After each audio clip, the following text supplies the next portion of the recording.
бодлого 13.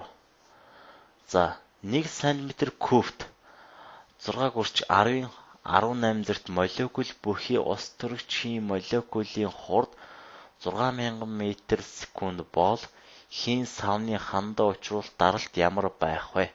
Гэд ус төрөгчийн моль масс өгсөн байна. За 1 см кубт 6 гүрч 10-ийн 18 зэрт молекул гэдэг нь энэ бол хийн молекулын концентрацийг өгсөн байна. За энэ нэг жиг авах метр куб руу шилжүүлэх хэрэгтэй. За бодлого 13-ийн одоо бүгд өгдлийг хүч. N. За хийн концентрац 6 гүрчтг нь 10-ийн 18 зэрэгт сантиметрийн хасах 3 зэрэгт гэсэн концентрац өгсөн байгаа. Молекулын дунаж квадратлах хурд V тэнцүү 6000 м/сек.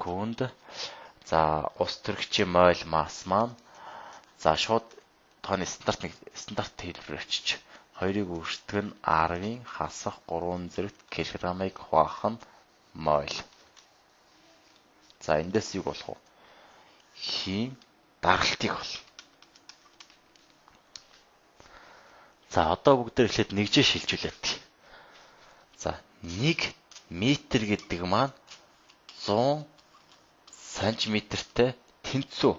Тэгвэл 1 метр куб гэдэг чинь юу гэсэн үг вэ? 100 сантиметрийг үрждэг нь 100 сантиметр үрждэг нь 100 сантиметртэй тэнцүү гэсэн үг. Өөрөөр 100 сантиметрийг 3 зэрэгт дэвшүүлчихвэл яг 1 метр куб гарна гэсэн үг. Өөрөөр хэлбэл яг эндээс 1 метр куб маань 100 үрждэг нь 100 үрждэг нь 100. За энэ 10 хэдэн зэрэгт гарах вэ? 10-ийн 6 зэрэгт. 10-ийн 6 зэрэгт сантиметр куб. Тэгвэл 1 сантиметр куб чи хэдэн метр куб бах вэ? Энэ эсрэгээрээ явах вэ? 10-ийн хасах 6 зэрэгт метр куб. Өөрөөр хэлбэл метр кубыг авах саяд хувачих юм бол 1 см куб гарч ирнэ гэсэн. За, эдийн алхмын даралтын тэмээ P тэнцүү N K T байдаг. За тэгвэл хийн концентрац юу болох вэ?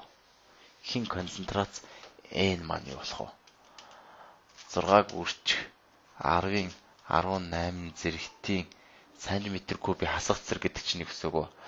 1 сантиметр куб чинь 10-ийн хасах 6 зэрэгт метр кубтай тэнцүү. Энэний хасах зэрэг дэвшүүлчихвэл явах вэ? Юу болох вэ? N тэнцүү 6 гүрчтг нь хасах нэмэх болоод нэмэх 6 зэрэг буюу 18 дээр 6-ыг нэмэхээр 10-ийн 24 зэрэгт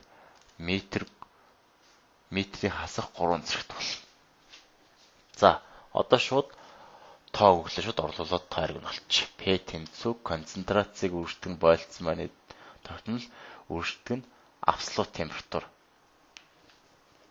За эндээс К-г их олох хэрэгтэй юм байна. За молекулын дундаж квадратлах хурд V тэнцүү язгуур доор 3 К-г хуваах нь молекулын масс гэдэг. За одоо молекулын масс гэдэг маань юу ах вэ? Моль массыг 1 молд байдаг молекулын тод хуваасан гэсэн. 1 молд байдаг молекулын тоог Авогадроны тоо гэдэг. За эндээс шууд хурд юу болох вэ? V тэнцүү 3 К-г хуваах нь моль масс хуваах нь Авогадроны тоо тэр нь үржих болчихно. За бодлого 10-ын утсан дор. За тэгвэл эндээс шууд хурд нь юу болох вэ?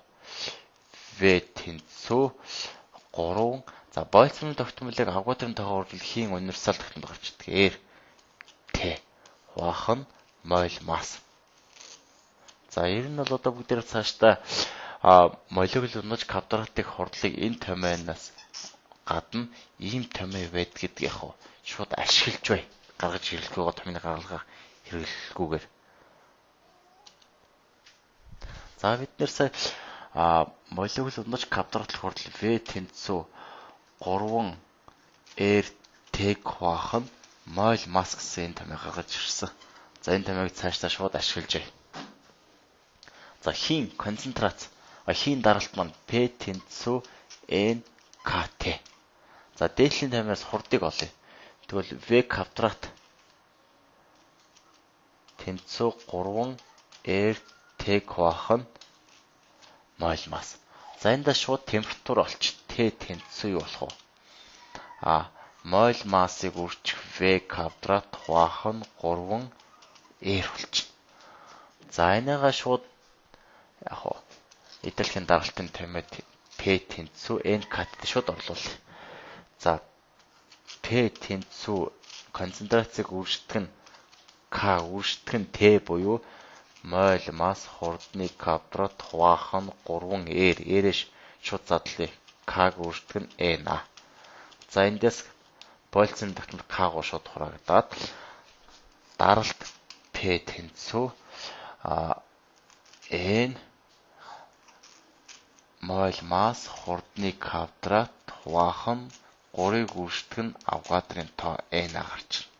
За одоо бүгдээр шууд болгоно тоо хэрэг бол.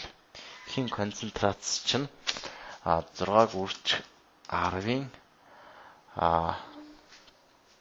хэдэн зэрэг байлаа? Өмнө хоцсоос арчээ.